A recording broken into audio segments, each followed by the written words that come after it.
So what is the magnetization?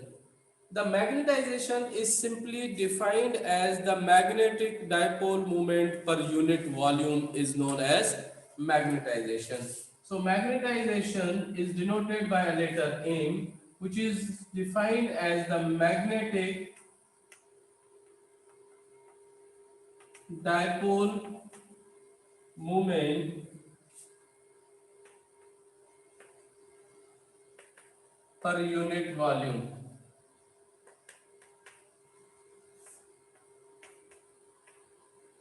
So here this magnetization M is the magnetic dipole moment M divided by V. For example, let's say ये हमारे पास एक sphere है. This is the sphere. We call it as a this is the material which is the magnetic material. Okay. So if we say that in this magnetic material all the magnetic dipole moments are aligned in the same direction, let's say, so we say that this material is magnetized. So it means how many magnetic dipole moments per unit volume is known as magnetization. The material get magnetized. It means if any material which is not magnetized, whose dipole moments are oriented in different directions, means they are randomly oriented. If that material is placed in the magnetic field, as a resultant, all the dipole moments are aligned themselves in the direction of the magnetic field or opposite to the direction of the magnetic field. So as a resultant, we say that the magnetization will take place. The number of dipole moments per unit volume is known as magnetization. For example, let's say if we take a small volume, if we take small portion, we say this is the small volume theta. And the total volume V is the integral of this small volume theta.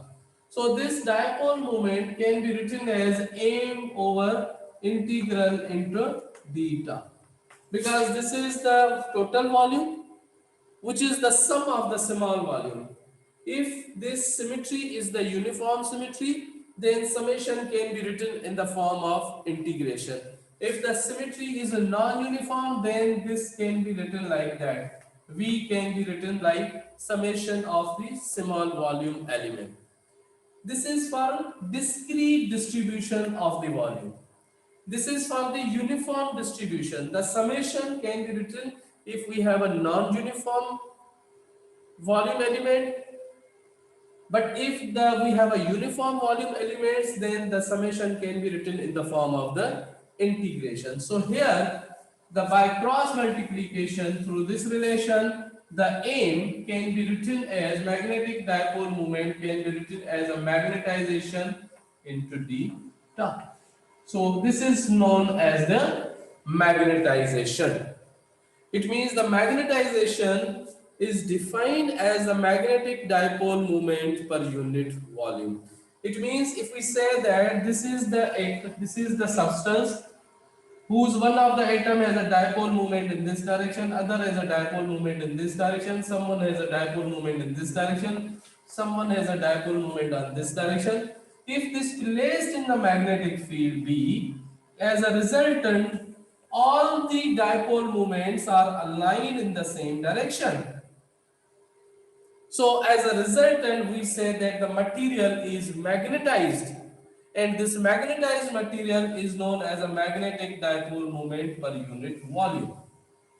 So this is known as a magnetization. It means the magnetization is defined as the magnetic dipole moment per unit volume. So now we have to look at what are the bound charges, because these all the charges are bound charges. You know that in the material there are two type of charges. One is the free charges and other is the bound charges. This magnetization is because of the bound charges. Electron is circulating in the orbit. Electron is spinning in the orbit. That electron is not free electron. That material is in which this magnetization taking place is not because of the free electron. This is because of the bound electron. Means if we say that the electron is orbiting, orbiting means it is bound with the nucleus. Electron is spinning, it is bound with the nucleus. So it means these are the bound charges. So there are two types of bound charges. One is the volume bound charges and other is the surface bound charges. So now we have to look at what are the bound charges and how the bound charges is to be classified into the surface and volume distribution. And this magnetization is because of that bound charges. It means the electron is orbiting. This gives rise a magnetic moment. It gives rise a magnetic field. Electron is spinning. It gives rise a magnetic moment. It gives rise a magnetic field. So as a resultant, the magnetization taking place because of the bound charges, not because of the free charges. In the matter, in the conductor, you know that there are free charges. Electrons are randomly moving from one place to another place within the conductor. They are drifting from one point to another point. So as a resultant, this electron is not contributing into the magnetic properties of the material. The magnetic properties of material is to be contributed through the bound charges. So now in the next topic, we have to look at, okay, what are the bound charges.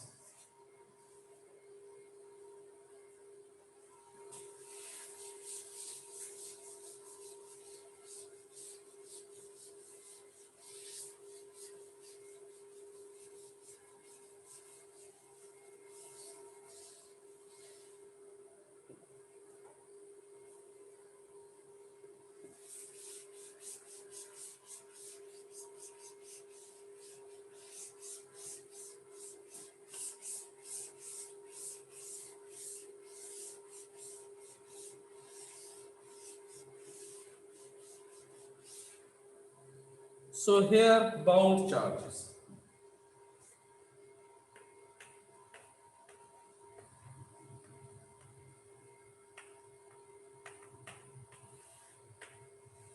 So if we have a material like that, it has a magnetic dipole moment M, and it is a magnetization M can be written as a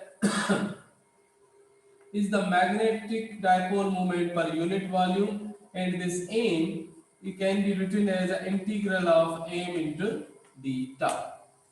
So here you know that the vector potential due to the dipole is the vector potential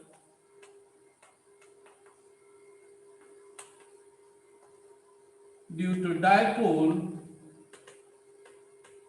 is A of r at a distance r is equal to mu naught upon 4 pi into m cross unit vector upon r square. So this is the magnetic dipole moment. So now if we have a magnetization A which is a function of r is equal to mu naught upon 4 pi, this m can be rewrite as an integral of m into d tau cross unit vector upon r square. It means this magnetic dipole moment is converted into magnetization form. So this is the vector potential due to the single dipole. This is the vector potential due to the magnetization, means due to the hole. So if we have a list, this is the source, its coordinates is x, y dash, z dash, and we want to calculate the magnetic moment potential over here, and its coordinates is x, y, z, and this is the distance r. We want to calculate the magnetic potential over there. The magnetic potential at a distance r from the magnetized material is equal to this.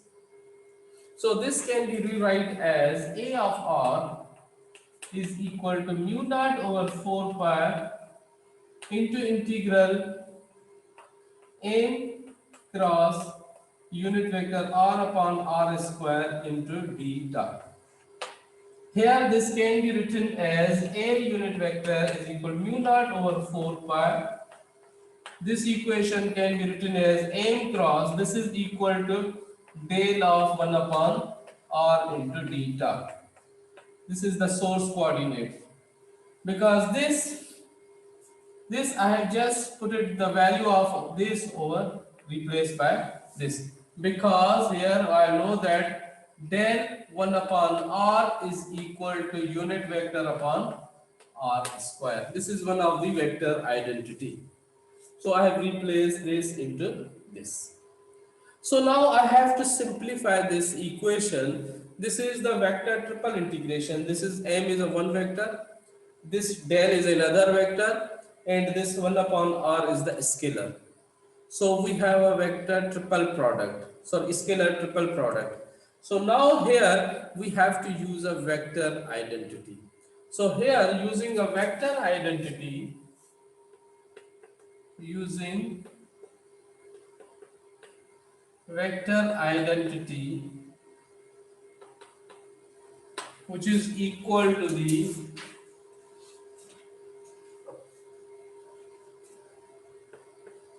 curl of f into a is equal to f curl of a minus a gradient of f. This is the vector identity which we have to use to simplify this integral. So we have to simplify this integral using vector identity. So here the vector identity will be used to simplify this integral. How to simplify this? This is the curl of f into a. This f is the scalar quantity and a is the vector quantity. Here we have a 1 upon r is the scalar quantity, del is a vector quantity, m is the vector quantity. So this can be rewrite as the curl of f. F is a scalar and we have a scalar which is equal to 1 upon r into a. A is a vector which is equal to the m. This can be rewrite as f is equal to 1 upon r, curl of a is equal to m.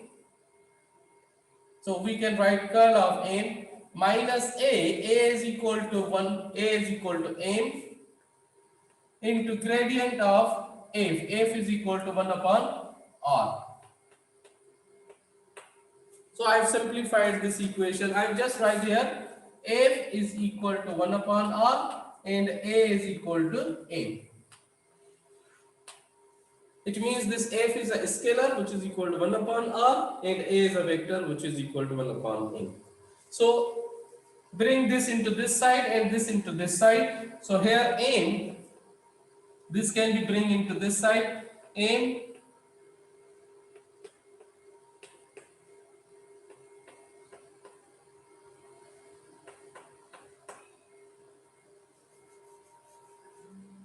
m gradient of 1 upon r is equal to this bring into this side. So this is 1 upon r curl of m, this bring into this side minus the curl of m upon r.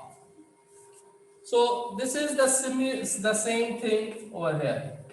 Look here, curl of del upon 1 upon r, m cross curl of del of 1 upon r. So let's say this is equation number 1, this is equation number 2. Put this value of vector identity in equation number 2, we get, put this value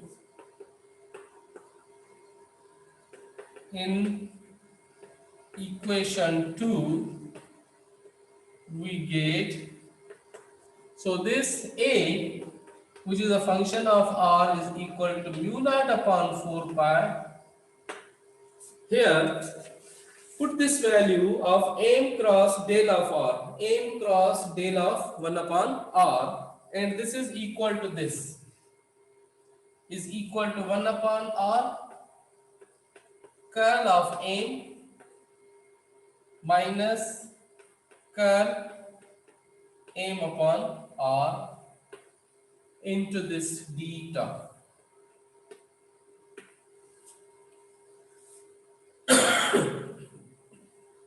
So now again I have to simplify this equation. We will get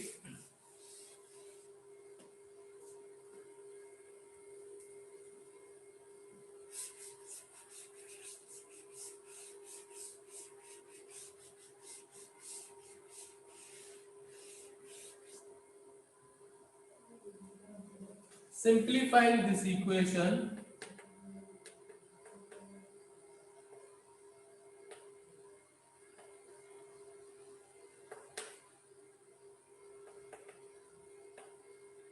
We get A of R is equal to mu naught upon 4 pi into integral over the volume term, which is equal to curl of M upon R into theta minus second integral is equal to mu naught upon 4 pi into curl of M upon R into theta. So here it is divided into two integrals. First this part and other this part. Integral over here is over the volume is divided into two parts. First on this part and other is on this part. So now here we have a two integral. Here we have an integral over the volume dot dash. Here we have an integral over the volume dot dash. This is curl of this vector. Curl of this vector. So we can use Stokes theorem to convert this volume integral into the surface integral. So the second integral can be converted from volume integral into the surface integral. So the Stokes theorem is this. Using the Stokes theorem,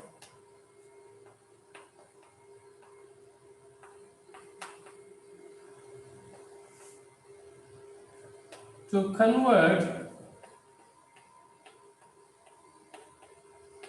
the second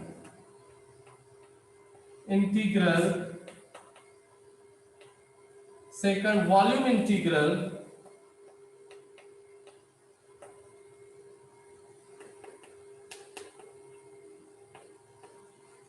into the surface integral.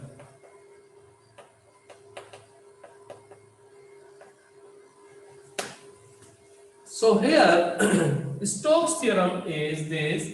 Stokes theorem tells us the curl of a vector v into theta can be written as a minus v into dA. So here the volume integral curl of the vector v integrated over the volume is converted into the surface integral using Stokes theorem. So curl will be omitted out. This volume integral is converted into the surface integral, and the surface integral is known as the area integral. This volume is converted into area. So now when we apply this formula over here, this curl will be omitted out. So here the surface volume integral is converted into the surface integral. So when you apply this theorem on equation number 3, equation number 4, this is equation number 3, or we may call it equation number 3. So this can be rewrite as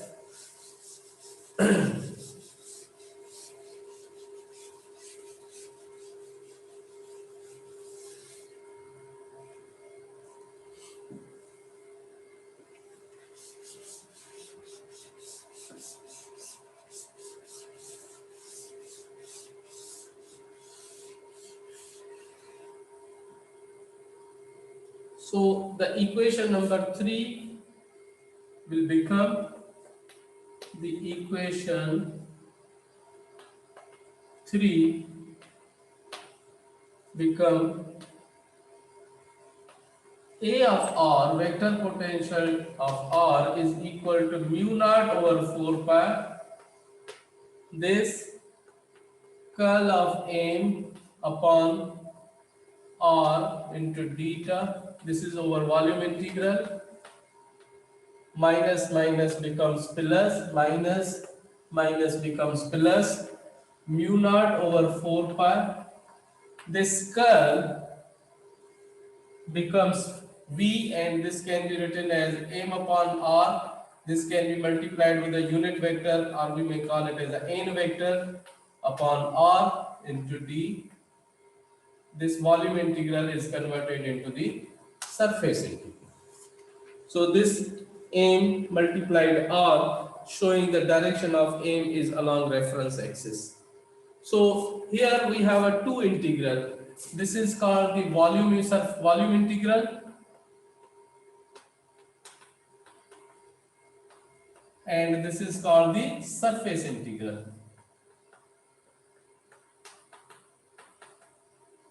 So I have used Stokes theorem is used on the second integral to convert the volume integral into surface integral. So here this curl of m is known as the volume charge densities of the bound charges. This B indicates bound. This J indicates the volume charge density. This is known as the volume charge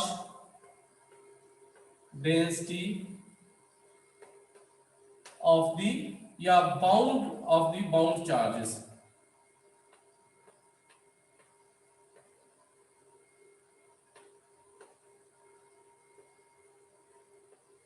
And this n cross n is known as a KB, and this is known as the surface charge density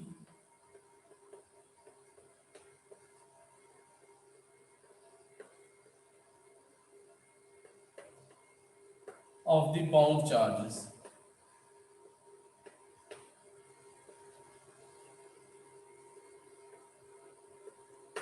So here this A can be written as mu naught over 4 pi into integral over the volume. This curl of M can be written as J of B upon R into theta plus mu naught upon 4 pi. This M cross N can be written as K of B upon R into dA. So this is known as the integral due to the surface, and this is known as the integral due to the volume. It means now this equation tells us that we have two types of integrals. One is the bound surface. This indicates that this is the sphere, which we call it as a magnetized sphere. The vector potential at a distance r due to this is because of the both type of charges. One is the volume current density, volume charge densities, and other is the surface charge density. So this indicates that the vector potential is due to the volume charge densities and due to the due to the surface current density. This can be rewritten as a volume current densities, and this can be rewritten as surface current densities. So this is the total vector potential due to both type of charges.